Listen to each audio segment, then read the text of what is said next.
پہاڑی زبان میں اپڈیٹ سنیے۔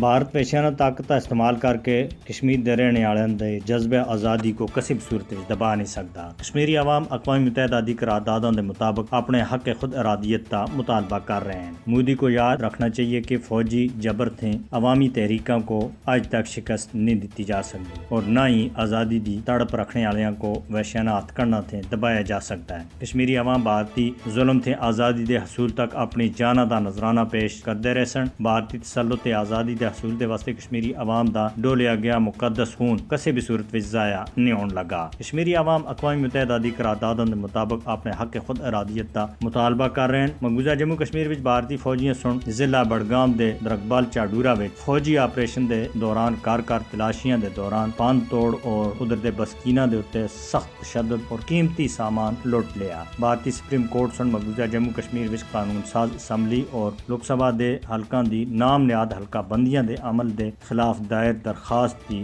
سماعت 29 نومبر تک ملتوی کر دیتی ہے۔ کرناٹک وچ کانگریس دے ایک رکن اسمبلی تنویر سیٹھ سن شہر میسور ٹیپو سلطان دا 100 فٹ اونچا مجسمہ نصب کرنے دا اعلان کیتا ہے، جس کے بعد ہندو انتہا پسند تنظیماں سخت برہم ہو گئی ہیں۔ بھارتی ریاست میگھالیہ وچ ایک تیز رفتار کار دی ٹکر تھی ایک بھارتی فوجی افسر کرنل رمیش راٹھور ہلاک ہو گیا ہے۔ بھارت وچ دہشت گردی دے واسطے کوئی رقم نہیں دے موضوع دے اتے آج تھے 2 دیہاڑے دے واسطے کانفرنس دا آغاز ہو رہا ہے، جس کا بنیادی مقصد مقبوضہ جموں کشمیر میں جاری بھارتی دہشت گردی کی توجہ ہٹانا اور پاکستان دے خلاف منفی پروپیگنڈا کرنا ہے۔ پاکستان سنا ہے کہ مسئلہ کشمیر دا ایک ہی حال ہے اور وہ اقوام متحدہ دی سلامتی کونسل دی قراردادوں دے مطابق آزادانہ اور غیر جانبدارانہ ثابت رائے ہے۔